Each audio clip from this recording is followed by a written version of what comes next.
गुरुजी राधे राधे जी। गुरुजी हम आए हैं कन्नौज से और थोड़ा सा ये दिमाग में एक चलता रहता है कि हम लोग जब कहीं भी तीर्थ स्थल पे जाते हैं तो एक मन में ये धारणा रहती है कि अपने मिलने जुलने वालों को, अपने रिश्तेदारों को उस तीर्थ स्थल से एक फोटो भगवान की लेके जाके दें। तो क्या ये देना फोटो उचित होता है कि नहीं होता है? देखो, फोटो आप ले जाएं वो पता नहीं कैसे रखें, कहाँ रखें, क्योंकि हमने ये इसलिए और पूछा कि हमने एक जगह फोटो यहाँ से वृंदावन से ले जाके एक लोगों को दी तो उन्होंने हमसे यह कहा कि ये फोटो दिया नहीं जाता है। ऐसा है क्या महाराज जी? नहीं, ऐसा नहीं है, फोटो दिया जाता है, इसमें मना ही नहीं है। पर फोटो देते देते जिनके घर में बहुत सारी फोटो हो गई तो वो क्या करेंगे? यदि वो भी सप्लाई करते रहे अर्थात दूसरों को देते रहे तब तो सही है, वरना आप जाइए सबके पास जाके फोटो देने से बढ़िया है कि उन्हें कुछ सही मार्ग दीजिए। जी। सही मार्ग दीजिए, उनको भी वृंदावन आने को प्रेरित करिए, वो भी आए, कथा सुनने की प्रेरणा दीजिए, नाम जप करने की प्रेरणा दीजिए। तो फोटो देने से बढ़िया है कथा सुनने की प्रेरणा देना। ये तो सही है। असल में हम लोगों को इतना ज्ञान नहीं है। उनको बोलो कथाएं सुने, संतों से जोड़ दीजिए उनको। अच्छा, दूसरा ये पूछ रहे थे महाराज जी की जो बिहारी जी में पर्दा डालने की जो एक प्रथा है तो वो क्यों डाली जाती है, उसकी क्या वजह है? बिहारी जी के सामने पर्दा आता है, इसलिए पर्दा आता है कि मानो बिहारी जी कहते हैं कि देखो मैं तो बिल्कुल पास हूँ पर पर्दा बीच में आ जाने से मैं दिखाई नहीं पड़ता। ऐसे व्यक्ति के जीवन में घमंड का पर्दा पड़ जाता है और घमंड जब आ जाता है तो भगवान दिखते नहीं। भगवान कहते हैं मुझे देखना है तो अपने अहंकार के पर्दे को हटा, मैं तेरे सामने नजर आऊंगा। तो वो अभिमान का पर्दा ना हो हमारी सामने, इसलिए वो पर्दा हटाने की परंपरा है कि पर्दा बिहारी जी का नहीं, आपकी आंखों में घमंड का पर्दा जो पड़ा है वो हटे। तो हमारा पर्दा हटे, ना कि बिहारी जी का। बिहारी जी का तो हटाया है, हमारा नहीं हटता।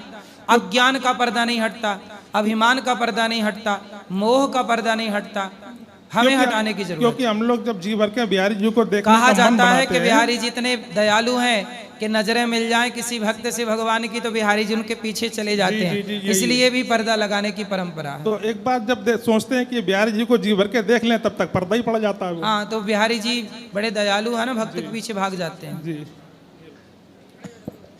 जी गुरुजी राधे राधे। आप कैसे हैं गुरुजी? कृपा है गुरुजी, हम कन्नौज से आए हैं और हम आपसे ये कहना चाहते हैं, हम आपके लिए गिफ्ट लेके आए हैं कन्नौज। क्या लाए हैं? सेंट लेके आए तब। सेंट? कन्नौज में सेंट मिलता है? जी, मेरे यहाँ पे ही बनता है। आपके यहाँ बनता है? तो हम आपके लिए अपनी एक निशानी लेके आए। हम मुझे आपकी भी एक निशानी चाहिए। तो हमारे पास तो सेंट है नहीं, बनाते नहीं है हम। नहीं, कुछ भी चाहिए आपकी निशानी। ठीक है, तो अभी ऊपर मिलेंगे तो आपको। और हम आप गुरु माँ से मिलना चाहते हैं। मिल लीजिएगा ऊपर आके सब सुबह मिल लीजिएगा। ठीक है, ठीक है। राधे राधे। खुश रहिए। आपका यत्र भगवान जी को हम लगाएंगे। दे दो इनको, दो। ये पीले भैया भैया ये गुरुजी सत नमन जी। गुरुजी, मैं सूरतगढ़ गंगानगर जिले से आया हूँ। हाल निवास मेरा जयपुर है। मैं ये पूछना चाहता हूँ कि जैसे जी स्वर्ग और नरक का जो सीन है इसकी खोज किसने की? जैसे मरा हुआ व्यक्ति तो बता नहीं सकता और जिंदा वहाँ जाके वापस आ नहीं सकता। नहीं, जाके आ सकते हैं।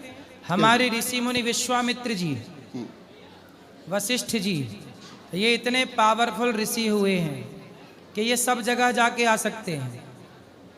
हाँ या ना? नारद जी, देवर्षि नारद जी सब जगह घूमते हैं। तो नारद पुराण पढ़ोगे तो नारद जी जहाँ जहाँ घूमे हैं वो सब वर्णन है। वेद व्यास जी भगवान के अवतार हैं, वो सब जगह जा सकते हैं। तो वेद पुराणों में जो लिखा गया है वो ऐसे ऋषि मुनियों के द्वारा लिखा गया है जो दुनिया में सब जगह जा सकते थे, आ सकते थे, सब देख करके लिखा है कि भाई तुम नहीं जा सकते पर हम देख के आ रहे हैं कि कर्म ना बिगाड़ना वरना गति क्या है। गुरुदेव, अभी 20-25 दिन पहले भी आने का सौभाग्य प्राप्त हुआ था, आपसे मिल के गया था मैं। तो मैं फिर यही कहूँगा कि यहाँ हमने गायों की सेवा देखी आपकी, और ये ऊपर जो भंडारा चलता है भोजन का बहुत ही सुंदर, और वृद्ध माताओं की सेवा बहुत ही बढ़िया। और जब मैं यहाँ से जयपुर गया था वापस तो बहुत से लोग मेरे से मिलने आए थे, सिर्फ इस बात को लेकर कि मैं गुरुजी से मिल के आया था।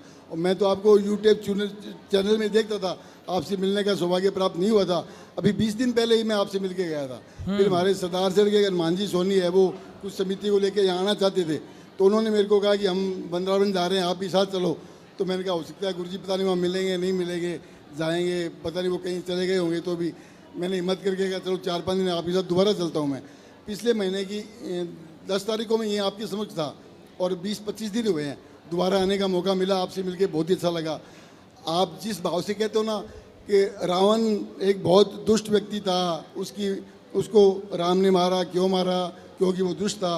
अब आप बताएं रावण में बुराइयां क्या थी, तो रावण की बुराइयों के विषय पे बात करते हैं। मतलब कुछ बोलने के भाव आपके इतने सुंदर कि मतलब रात को सोते हुए सपने में भी ये आता है कि गुरुजी बोल रहे हैं, मैं सुन रहा हूँ, ऐसा मतलब लगता है। मतलब अब बीच बीच में आप माता माता कह के बोलते हो, हाँ मेरी मैया, मतलब ऐसे शब्द आपके जो हर जगह मिलते नहीं है। आपसे मिलके तो बहुत ही अच्छा लगता है। बहुत आपने गौरी गोपाल की सेवाओं को देखा? वो अच्छा लगा? बहुत ही अच्छा गुरुजी, बहुत सुंदर। और ये कहीं नहीं है, मतलब ये ऐसा भाव जो बहुत ही अच्छे ढंग से, मतलब बहुत ही सुंदर ढंग से यहाँ दिखाया जाता है। जीवन समर्पित होता है और भगवान पे पूरा भरोसा होता है, तो संसार की कोई भी परेशानी, कोई भी नेगेटिविटी उस व्यक्ति का बाल भी बांका नहीं कर सकती। सोचिए इतनी बड़ी कंट्रोवर्सी हुई, इतने बड़े बड़े न्यूज चैनलों ने मेरा किस तरह से गलत अफवाह चलाई। बिल्कुल बिल्कुल। लेकिन फिर भी मैं हर हाल में अपना काम करता रहा, प्रसन्न रहा, और उन बातों का मेरे जीवन पे कोई प्रभाव नहीं पड़ा, क्योंकि मुझे पूरा भरोसा था कि कोई समझे ना समझे, ये न्यूज वाले समझे ना समझे, कुछ लोग समझे ना समझे, पर मेरे भगवान समझ रहे हैं सब चीज। बिल्कुल बिल्कुल बिल्कुल। उनकी आंखों में सब दिख रहा है कि मैं क्या सही हूं, मैं क्या गलत हूं। बिल्कुल बिल्कुल। इसलिए मुझे किसी को सफाई देने की जरूरत नहीं पड़ती कि मैं सही हूं कि गलत हूं। मेरा भगवान जान रहे हैं, मेरे प्रभु जान रहे हैं कि मैं सही हूं कि गलत हूं। मेरे को किसी को सफाई देने की जरूरत ही नहीं पड़ती। गुरुजी एक लाइन, बस एक भजन की स्थाई की, सिर्फ एक लाइन गाओ गाओ। अरे ऊंचो बरसानो बुलाए गई रे, ऊंचो बरसानो बुलाए गई रे, बरसाने की छोरी राधा गोरी गोरी, बरसाने की छोरी। आपके चरणों में सादर प्रणाम। जी राधे राधे। हाँ बेटा, आपके पास आना है। ठीक है, अभी ऊपर बैठेंगे, चलो आओ ऊपर, मिलते हैं आपसे। यहाँ दो मैया को जी। राधे राधे। जय श्रीमन नारायण महाराज जी। जी मैं भोपाल से आई हूँ, ज्योति सम्मेलन चल रहा, तो मैंने कहा आती हूँ गौरी गोपाल, क्योंकि आपको सुनते हैं और बहुत प्रेरणा मिलती है। आप समाज को बहुत ही मार्गदर्शक करते हो, और कुछ गलत बातों का आपने विरोध किया था, तो कुछ लोग आपके विपरीत थे, लेकिन काफ़ी लोग आपके समर्थन में भी हैं। इसलिए आप कभी आपने आपको मतलब अकेला और असहाय नहीं समझना। 120 करोड़ सनातनी आपके साथ हैं, संत समाज आपके साथ हैं, और आप से यही भगवान से प्रार्थना करते हैं कि आप जो काम कर रहे हैं वो उसको और आगे बढ़ाएं। और मैं कल भी मैंने माताओं के दर्शन किए, आज भी मैंने माताओं के दर्शन किए, मुझे बहुत अच्छा लगा।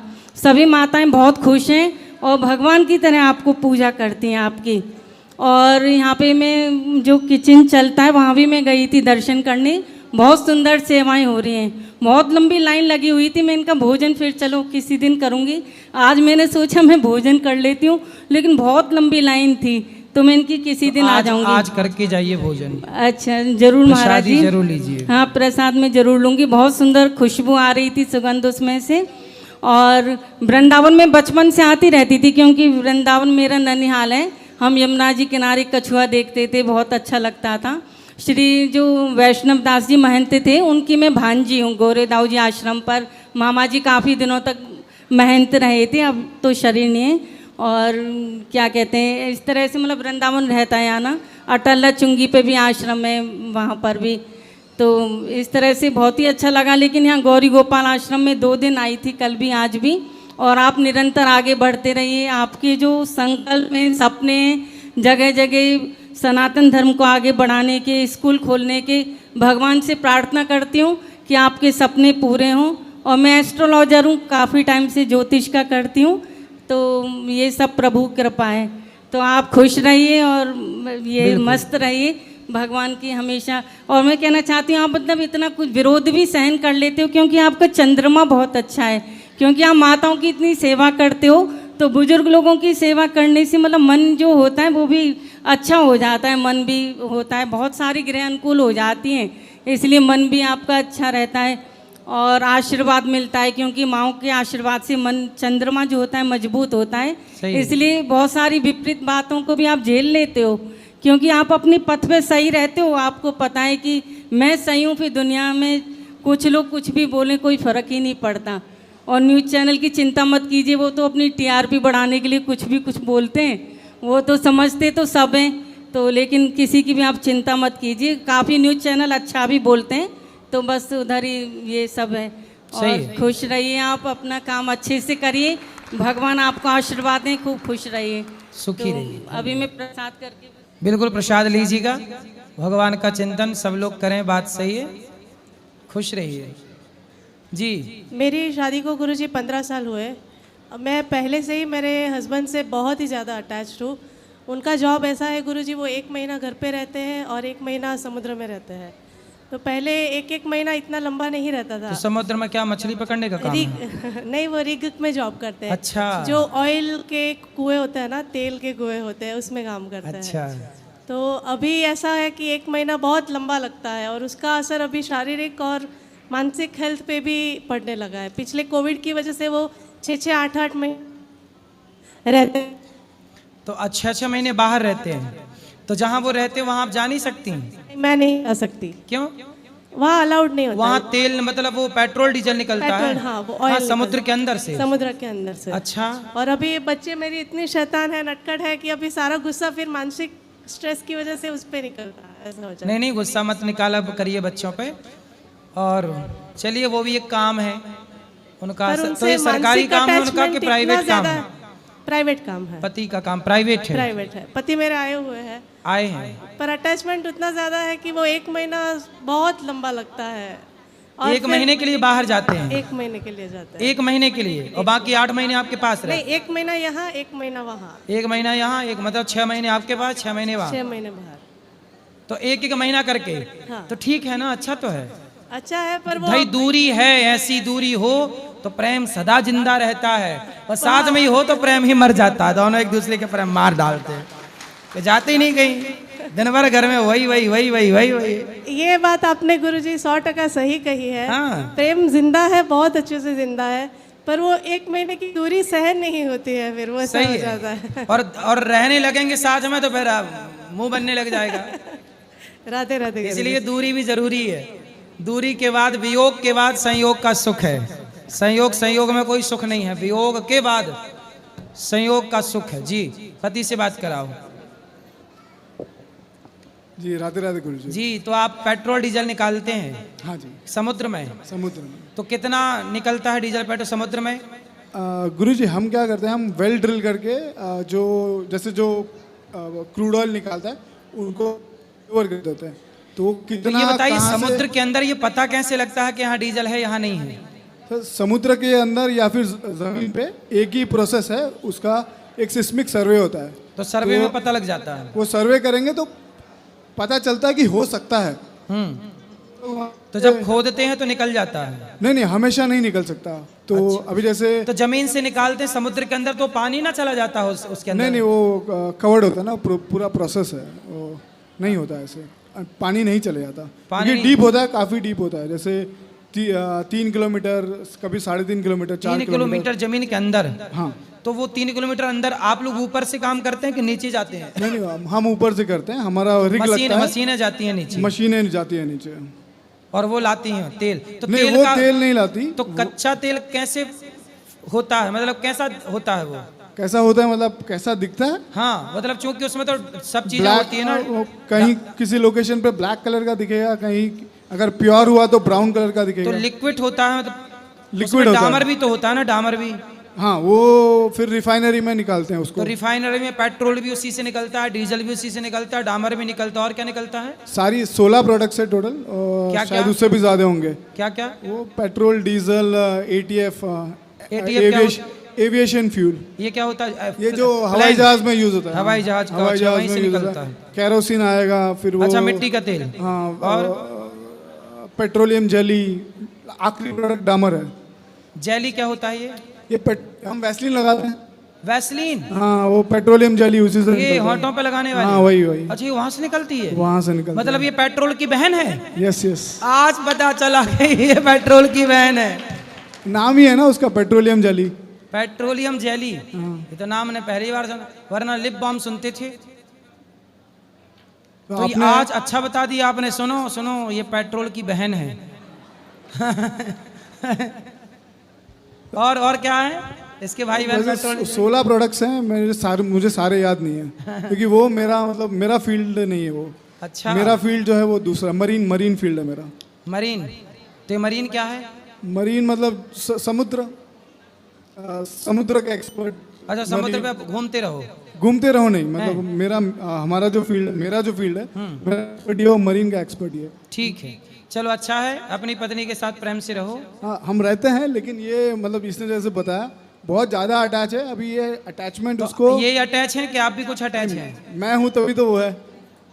नहीं, ऐसा होता कई बार, पत्नी अटैच है पर पति कहीं और अटैच है। नहीं, जब मैं इतना अटैच है तभी तो ये अटैच है। तो आप घर पे ही अटैच हो ना? हाँ, 100%। चलिए फिर अच्छा है, खुश रहिए। चलो, भगवान सुखी रखे आपको, आपकी ये प्रेम मोहब्बत बनी रहे, होंठों पे मुस्कान बनी रहे, आप सदा सुखी रहिए। धन्यवाद। आप बाकी प्रश्नोत्तरी कल कर लेंगे। अब चलो, सोने पढ़ने का टाइम हो गया, ऊपर चल के मिलो जिनको मिलना ऊपर चलिए, आओ। राधे राधे।